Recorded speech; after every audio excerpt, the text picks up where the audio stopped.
ऐसे में तो भारत ने खुले मतलब बाबा साहब ने खुली आंखों से एक सपना देखा था कि मैं भारत को बौद्ध में करूंगा, लेकिन क्या भारत बौद्ध में हुआ? नहीं हुआ। इसका जिम्मेदार कौन है? क्योंकि जिम्मेदारी तो लेना ही पड़ेगा। लोग कहते हैं हम जिम्मेदार हैं, हम जिम्मेदार हैं, लेकिन राष्ट्रीय पारिवारिक धम्म संगोष्ठी ये सब में एहसास दिलाना चाहती है कि जिम्मेदार स्वयं बनना पड़ेगा हर व्यक्ति को। कि वो हिंदू राष्ट्र निर्माण करना चाहते हैं, लेकिन बाबा साहब अम्बेडकर का बना हुआ संविधान जो कि धर्मनिरपेक्षता को बढ़ावा देता है, तो बहुत लोग तो ऐसा किसी भी धर्म को मान्यता के लिए नहीं अपनाने की कोशिश करने के लिए प्रोत्साहित करते हैं, बल्कि मानवता को, समता स्वतंत्रता बंधुत्व के भाव को इस्टेब्लिश करने के लिए बात कहता है। जैसा बाबा साहब ने कहा है कि आप में से मैं प्रधानमंत्री देखना चाहता हूँ। सत्ता की चाबी हाथ में लेने के लिए जो कहा है बाबा साहब ने, वो सत्ता की चाबी जिस दिन हमारे हाथ में आ जाएगी, तो ये जो दीक्षा भूमि के ऊपर जो अव्यवस्था पहले हुई थी, अभी जो बीच में अव्यवस्था बरकरार है। हाँ, अभी जो अव्यवस्था पैदा हो रही है, अगर से सत्ता शासन अगर से हमारे हाथ में रहेंगे तो ये सारी अव्यवस्था नहीं हो पाएगी। धम्म क्रांति महोत्सव के उपलक्ष्य पर दीक्षा भूमि नागपुर में उमड़ने वाला जन सैलाब आपके बीच साझा करना हम चाहते हैं। देखिए मेरे आसपास ये जो क्षेत्र है, ये जो परिसर है, वो दीक्षा भूमि का वो प्रांगण है जो कि जहाँ पर किताबों का जो स्टॉल होता है, आसपास तमाम किताबों की बड़े पैमाने पर दुकानें हैं। और ये तमाम तस्वीरें मैं आपको दिखाना चाहता हूँ कि नागपुर की दीक्षा भूमि में जो लोग इस मुताबिक आते हैं, तकरीबन 10 लाख से ज़्यादा को जो है वो जनसंख्या बताई जाती है कि इतने सारे लोग, इतना सारा जनसैलाब यहाँ पर आता है। लेकिन होता ये है अमूमन तौर पर कि जो मीडिया होता है इस देश का, जो मनुवादी मीडिया है, वो मनुवादी मीडिया कहीं ना कहीं काम नहीं करता या फिर इन तमाम तस्वीरों को साझा नहीं करता। कहीं ना कहीं उसकी मनुवादी जातिवादी जो सोच है वो उसके चलते इस भीड़ को या फिर इस जनसैलाब को दिखा नहीं पाती। देखिए जहाँ तक आप नज़र घुमाएंगे वहाँ तक आपको लोग ही लोग नजर आएंगे और ये सिलसिला रात भर इसी तरीके से जारी रहेगा। और यहाँ पर आप देखिए तमाम भंते जी जो हैं यहाँ पर बैठे हुए हैं और लोगों के बीच बुद्ध को, धम्म के, और ये जानेंगे उनसे कि आज के इस धम्म क्रांति के महोत्सव पर, इस पावन दिन पर वो क्या कुछ कहेंगे। तो भंते जी से हम जानेंगे कि इस मौके पर वो क्या कहेंगे। सबसे पहले नेशनल 10 चौपाल को मैं ढेर सारी मंगल कामना देता हूँ और समस्त देशवासियों को धम्म दीक्षा दिवस की ढेर सारी मंगल कामनाएं। जो बाबा साहब अम्बेडकर ने 14 अक्टूबर 1956 को बौद्ध धर्म की दीक्षा नागपुर के इस दीक्षा भूमि में दी थी और ये आह्वान भी किया था कि सभी देशवासियों ने बौद्ध धर्म अपना करके सुख से, शांति के साथ जीवन यापन करना चाहिए। जिस धर्म में समानता, करुणा और प्रज्ञा है, इसलिए बौद्ध धर्म को अंगीकार करके अपना जीवन को उज्जवल बनाने की बात बाबा साहब अम्बेडकर ने कही थी। तो हम लोग देखते हैं कि 69 ईयर्स कंप्लीट हुए हैं बाबा साहब अम्बेडकर की धम्म दीक्षा इस जो दिवस को। तो स्वाभाविक है कि बौद्धों में एक बड़ा परिवर्तन आया है। बस मैं आपके चैनल के माध्यम से यही कहना चाहूँगा कि प्रबुद्ध राष्ट्र निर्माण करने के लिए सारी शक्ति हमारी लगनी चाहिए। दूसरा मिशन आज वर्तमान में हम देखते हैं कि महाबोधि महाविहार को मुक्त करना, बेटी एक्ट को रद्द करने के लिए हमने नागपुर में 1 लाख हस्ताक्षर अभियान छेड़ा हुआ है, जो उसकी प्रोसेस जारी है। आज लगभग 30,000 से भी ज़्यादा हस्ताक्षर हम कर चुके हैं और 20 तारीख तक हम लोग लगातार इसको पूरा कंप्लीट करेंगे 1 लाख। तो बस हमारा यही उद्देश्य है, सशक्त राष्ट्र का निर्माण करना, प्रबुद्ध भारत का निर्माण करना। जो आज हम यहाँ पर मौजूद है और उन 69वें जो धम्म दीक्षा दिवस को हम मना रहे हैं, लेकिन आरएसएस को भी 100 वर्ष पूरे हो चुके हैं। वो भी अपने उस 100वीं वर्षगांठ को मना रहा है। उनकी ताकत है जिस मुताबिक देश के अंदर मजबूत हो रही हिंदू राष्ट्र की लगातार बातचीत। देखिए बाबा साहब अम्बेडकर ने भी अपने समय में बात कही और किताबें लिखी, क्रांति और प्रतिक्रांति। तो ये तो काफ़ी लंबे समय से चल रहा है, लेकिन फिर भी आपने देखा होगा कि इस दीक्षा भूमि पर लाखों की संख्या में आने वालों की जो भीड़ है वो कम नहीं है। बौद्ध लोगों ने उनका जो 100 साल पूरे उन्हें किए हैं, लेकिन फिर भी बौद्ध लोगों ने उनका जो जिसे बोलते हैं ना पहिया, वो आगे बढ़ने से रोका हुआ है। तो जैसे उनकी कंसेप्ट थी कि वो हिंदू राष्ट्र निर्माण करना चाहते हैं, लेकिन बाबा साहब अम्बेडकर का बना हुआ संविधान जो कि धर्मनिरपेक्षता को बढ़ावा देता है, तो बहुत लोग तो ऐसा किसी भी धर्म को मान्यता के लिए नहीं अपनाने की कोशिश करने के लिए प्रोत्साहित करते, बल्कि मानवता को, समता स्वतंत्रता बंधुत्व के भाव को इस्टेब्लिश करने के लिए बात कहता है। इसलिए मैं मानता हूँ कि 69 ईयर्स में बाबा साहब अम्बेडकर की धम्म क्रांति ने भारत के बौद्ध को नहीं बल्कि भारत के तमाम जितने भी लोग हैं उनके जीवन में काफ़ी कुछ परिवर्तन लाया है। और इसलिए आपको देखने के लिए मिल रहा होगा कि आज बहुत सारे लोग एजुकेट हैं, बहुत सारे डॉक्टर्स हैं, इंजीनियर्स हैं, आईपीएस है, आईएएस है और बड़े बड़े पदों पे गए हुए लोग हैं। ये सब बाबा साहब अम्बेडकर के भारतीय संविधान का और उनकी धम्म क्रांति का प्रभाव हमें देखने के लिए मिलते रहता है। इसलिए जो कंसेप्ट जिन्होंने बनाई है, जैसे आपने आरएसएस का नाम लिया कि वो उनका जो मिशन है, ठीक है, वो अपने मिशन के लिए काम कर रहे हैं, लेकिन हम भी कोई कम नहीं है, हम भी अपने मिशन के लिए काम करते जा रहे हैं और हम प्रबुद्ध भारत निर्माण करने के लिए हम काम कर रहे हैं। तो समय अभी हमारा धीरे धीरे आगे बढ़ रहा है और एक दिन हम उम्मीद करते हैं कि आने वाले समय में ये राष्ट्र प्रबुद्ध भारत ही होगा और कोई राष्ट्र नहीं होगा। इस दीक्षा भूमि से मैं आपके नेशनल चौपाल से ये बात कहना चाहूँ। बहुत बहुत धन्यवाद। शुक्रिया। तो देखिए बंते जी से हमने बात कही कि इस धम्म क्रांति महोत्सव के उपलक्ष्य पर वो क्या कुछ कहना चाहते हैं। देखिए यहाँ पर आप देखेंगे कि वो आखिरी तक जहाँ तक नज़र घुमाएंगे आप लोग नज़र आएंगे।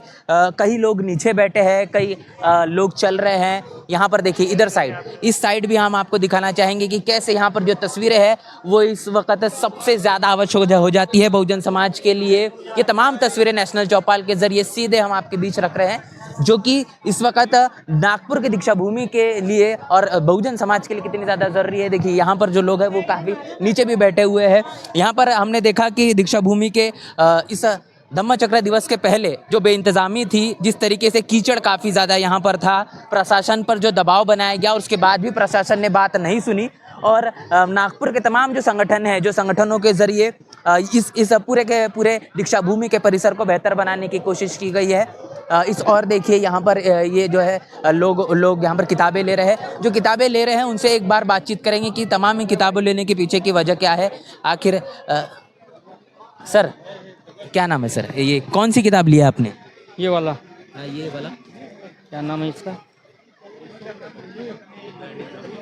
ये वाला लिया। अच्छा, ये नीली संस्कृति किसकी? बुद्ध की, हिम की। अच्छा, और ये बाकी और कौन सी किताब है? ये बुद्ध और उनका धम्म है ना।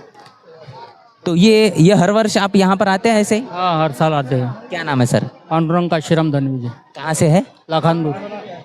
ये किताबें लेने के पीछे की क्या वजह है? इस लिटरेचर को, इस साहित्य को पढ़ने की ज़रूरत क्या है? पढ़ने में हमको ज्ञान आता है, बुद्धि बढ़ जाती है और समझता भी हमको क्या है क्या नहीं है। तो बुद्ध उनका धम्म पढ़ने से आपने पहले इसके पहले कभी पढ़ा? नहीं पढ़ा। अभी शुरुआत करेंगे? हाँ, अभी शुरुआत करेंगे। घर परिवार में आपके बच्चे क्या करते हैं? बच्चे नहीं, 2 लड़की थी, वो हो गई शादी उसकी। बस चलिए। तो कब निकले थे घर से सर? हम परसों दिन। अभी 2 दिनों से इधर ही? हाँ, 2 दिन इधर। चलिए ठीक। तो लोगों से बीच बीच में बातचीत भी कर रहे हैं। सर क्या नाम है सर? सर हेलो, क्या नाम है, कहाँ से है सर? नागपुर से हो भैया। नागपुर से ही है। तो नागपुर के लोग तो 14 अक्टूबर को अक्सर आते हैं, आप आज आ गए क्यों? ऐसा कुछ जरूरी नहीं है 14 अक्टूबर को ही आना चाहिए, दोनों दिन आते हैं हम। दोनों दिन आते हैं। क्या सर्विस में, क्या प्रोफेशन? छोटा सा एक बिजनेस है, मैं प्रिंटिंग का बिजनेस करता हूँ, डिजाइनिंग और प्रिंटिंग के काम करता हूँ। जैसा ये कैलेंडर देखा है आपने, मेरे हाथ का है। ये आप कैलेंडर आपने डिजाइन किया है? अच्छा, ठीक। ये जो भी किताबें रहते हैं इनका मैं काम करता हूँ। चलिए शुक्रिया, धन्यवाद। तो देखिए हम यहाँ पर तमाम तरीके के लोग हैं, उनसे भी हम चर्चा बातचीत कर रहे हैं। हम आपको वो तस्वीरें दिखाना चाहते हैं जो तस्वीरें अमूमन तौर पर आप तक नहीं पहुँचती, वो कितनी ज़्यादा आवश्यक हो जाती है। लोगों का ये जो बड़ा जनसैलाब है, जो रुकने की व्यवस्था जिस मुताबिक होनी चाहिए थी वो कहने की नज़र आ जा। और आवश्यक ये भी है कि हम अपने जीवन में व्यक्तिगत तौर पर, पारिवारिक तौर पर, सामाजिक तौर पर किस तरीके से परिवर्तन करना चाहते हैं, बुद्धिज़्म को अपने घर परिवार में किस तरीके से स्टैब्लिश करना चाहते हैं, जिसके कारण हमारा जो जीवन है वो बुद्ध और धम्म के मुताबिक बढ़े। यहाँ पर आप देख रहे हैं पेंडॉल लगा हुआ है राष्ट्रीय पारिवारिक धम्म संगोष्ठी। और राष्ट्रीय पारिवारिक धम्म संगोष्ठी क्या करना चाहती है? जो बाबा साहब ने नागपुर के दीक्षा भूमि से 14 अक्टूबर 1956 को जो धम्म दीक्षा दी, उसके बाद में क्या बहुजन समाज ने उस चीज़ों को तकरीबन 68 सालों तक कितना कुछ आमूलचूल परिवर्तन अपनी ज़िंदगी में किया, और अभी भी समाज के बीच जाकर वो परिवर्तन करना कितना ज़्यादा ज़रूरी है। सर बताएं, क्या नाम है और आज के धम्म क्रांति दिवस पर क्या कहना चाहेंगे? मेरा नाम है किशोर शिंदे। अच्छा, और मैं ये राष्ट्रीय पारिवारिक धम्म संगोष्ठी का एक सदस्य हूँ। कितने सालों से है सर? ये लगभग 2020 साल से ज़्यादा क्या होगा। करता है पारिवारिक धम्म संगोष्ठी? पारिवारिक धम्म संगोष्ठी समाज में जागृति करता है कि हमें बौद्धों ने क्या करना है, क्या नहीं करना है, कि बौद्धों में अभी भी इतने साल के बाद भी अंधश्रद्धा फैली हुई है। तो हम उनको जागरूक करने का काम करते हैं कि हमारे संस्कार क्या होना चाहिए और कैसे होना चाहिए, जो बुद्धि संगत और विज्ञान संगत होना चाहिए, न कि अंधश्रद्धा भरे हुए। लेकिन हमें क्या करना चाहिए, क्या नहीं करना चाहिए, तो बाबा साहब ने बता दिया, तो फिर पारिवारिक धम्म संगोष्ठी अलग ऐसा क्या कर रहा है? अलग यानी बाबा साहब का वही संदेश हम लोगों को बता रहे हैं कि लोग अभी मान नहीं रहे ना, उसका पालन नहीं हो रहा है, तो हम उनको बताने का कोशिश करें कि दोबारा, ये तो बार बार बोलना पड़ेगा, बताना पड़ेगा ना, कि बार बार बोलने के बाद लोग नहीं समझ, बताना पड़ेगा, इसलिए बताना पड़ रहा है बार बार, क्योंकि लोग अभी परंपरा में फंसे हुए हैं। ऐसे लोग अभी भी परंपरा में फंसे हुए, परंपरा ही लेकर चलते, पर उससे बाहर आना है हमको। बाबा साहब ने यही बात बताया ना। अच्छा, हम इस समीक्षा पर अगर लेकर चले कि जो बाबा साहब ने धम्म दीक्षा 56 को दी और उसके बाद आज तक कितना परिवर्तन देख रहे हैं और कितना परिवर्तन होना भी बाकी आपके नज़रिए से? ये तो इसका कुछ पैमाना नहीं बता सकते, क्योंकि एक जगह कुछ रहेगा, एक जगह कुछ रहेगा, और कुछ हिस्सों में तो पूरा 100% कुछ भी नहीं हुआ है, जो कि हमको भी हाँ वही बात बताते, हम जागरूक करने की कोशिश करते हैं। अभी ये जो बच्ची आई थी, भी आपने देखा, अभी वो पंचशील नहीं बोल सकती है, इतनी बड़ी होने के बाद भी। तो फिर ये शुरुआत कहाँ से होनी चाहिए? अगर पंचशील इतने एक उम्र बीत जाने के बाद में भी आप नहीं अगर बोल पा रहे हैं, तो उसकी शुरुआत कहाँ से होनी चाहिए थी? शुरुआत अपने तन से, अपने मन से होना चाहिए कि मुझे करना है, और इस बात के लिए हमारी वो विचारों के प्रति श्रद्धा होना चाहिए। इसके विचार बाबा साहब के, बुद्ध के, बाबा साहब ने 22 प्रतिक्रिया में क्या कहा है? बुद्धाचा धर्म हाच सर्वश्रेष्ठ धर्म आहे, ये मैं मानता हूँ, सर्वश्रेष्ठ धर्म है, बाबा साहब ने बताया। तो वही बात हमने अपने इसमें बिठा चाहिए ना, विचार में, है कि नहीं? तो जब तक नहीं बैठेंगे, और अभी आज की तरुण पीढ़ी, जवान पीढ़ी जो इसने ये इस पर अमल करना सीखना चाहिए, और इस पर विचार उसको पढ़ के समाज में प्रसारित करना चाहिए। जी, क्या कहेंगे सर? आज लोगों का बड़ा जन सैलाब है, लगातार लोगों के बीच हम जाकर ये भीड़ दिखा रहे हैं, कैसा महसूस हो रहा है और क्या कहेंगे आज के दिन पर? भीड़ तो हर साल होती है धम्मचक्र परिवर्तन दिन वाले दिन, लेकिन हम जिस काउंटर पे खड़े हुए हैं, स्टॉल पे खड़े हैं, इसका नाम राष्ट्रीय पारिवारिक धम्म संगोष्ठी है। इसके बारे में जरूर बताना पड़ेगा, क्योंकि 14 अक्टूबर 1956 को बाबा साहब ने 5 लाख लोगों के साथ धम्म की दीक्षा ली और 5 लाख लोगों को साथ दीक्षा दी। ऐसे में तो भारत ने बाबा साहब ने खुली आंखों से एक सपना देखा था कि मैं भारत को बौद्ध में करूंगा, लेकिन क्या भारत बौद्ध में हुआ? नहीं हुआ। इसका जिम्मेदार कौन है? क्योंकि जिम्मेदारी तो लेना ही पड़ेगा। लोग कहते हैं हम जिम्मेदार हैं, हम जिम्मेदार हैं, लेकिन राष्ट्रीय पारिवारिक धम्म संगोष्ठी ये सब में एहसास दिलाना चाहती है कि जिम्मेदार स्वयं बनना पड़ेगा हर व्यक्ति को, चाहे हम हो, मेरी पत्नी हो, मैं हूँ, मेरी पत्नी हो, मेरी बहन है, भाई हैं, और हम लोगों के माता पिता हैं या मेरे बच्चे हैं। ये तीनों पीढ़ियाँ जिम्मेदार हैं, लेकिन वो सभी जिम्मेदारी व्यक्तिगत रूप से एहसास कराने के लिए राष्ट्रीय पारिवारिक धम्म संगोष्ठी का बनाई गई है, जिसमें वो कहे कि यदि भारत के बाबा साहब के सपनों के मुताबिक भारत बौद्ध में नहीं हुआ है, तो उसका जिम्मेदार मैं हूँ, और जब मैं हूँ तब उसमें एहसास आता है कुछ करने का। राष्ट्रीय पारिवारिक धम्म क्या ये मानकर चले कि अभी तक वो एहसास है, वो जिस तरीके से होना चाहिए था नैतिकता के तौर पर, वो नहीं हो पाया? हाँ जी, अभी तक तो नहीं हो पाया है, लेकिन हमारी कोशिश है राष्ट्रीय पारिवारिक धम्म संगोष्ठी RPDS की कि एहसास दिलाएं और यदि बौद्ध बने हैं तो बौद्ध दिखें भी, बौद्ध लिखें भी। यदि बौद्ध बनना तो कोई बात नहीं, तीसरा पंचशील ले लिया और कहा हमने बौद्ध हो गए हैं, लेकिन वास्तव में क्या बौद्ध हम दिख रहे हैं? दिखने के लिए, दिखने का क्या मतलब है? मतलब ये है कि कम से कम वो अपने आचरण में दिखे, आचरण में दिखे, वेशभूषा में दिखे, अभिवादन में दिखे, और वो उसका मकान में दिखे, उसके अपने तीज त्योहारों में दिखे, अपने संस्कारों में दिखे। ऐसा लगे जैसे कि हमारा मुस्लिम भाई यदि कोई निकलता है तो हम लोग दूर से ही बता देते हैं कि देखो हमारा भाई मुस्लिम भाई जा रहा है। तो ऐसा जो है देख करके कोई भी व्यक्ति बता दे कि ये देखिए बौद्ध जा रहा है, बाबा साहब का अनुयायी जा रहा है। ऐसी हमारी प्लानिंग है, क्योंकि यदि वो बुद्ध विहार जाएगा, श्वेत वस्त्रों में जाएगा, तो निश्चित रूप से मोहल्ले वाले समझेंगे कि ये अम्बेडकरवादी बौद्ध है।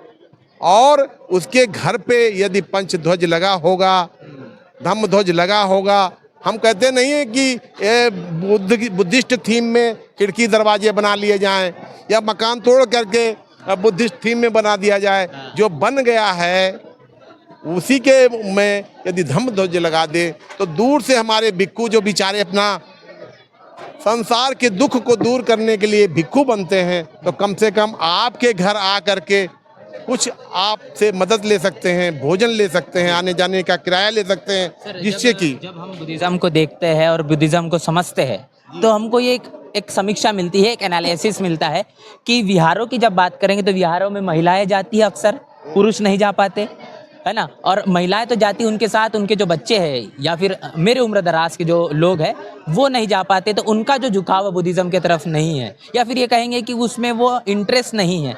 क्या कारण है इसके पीछे का? उसका रीजन ये है कि हम अपने बच्चों को या पत्नी को, ज़्यादातर लोग अकेले बिहारों में जाते हैं।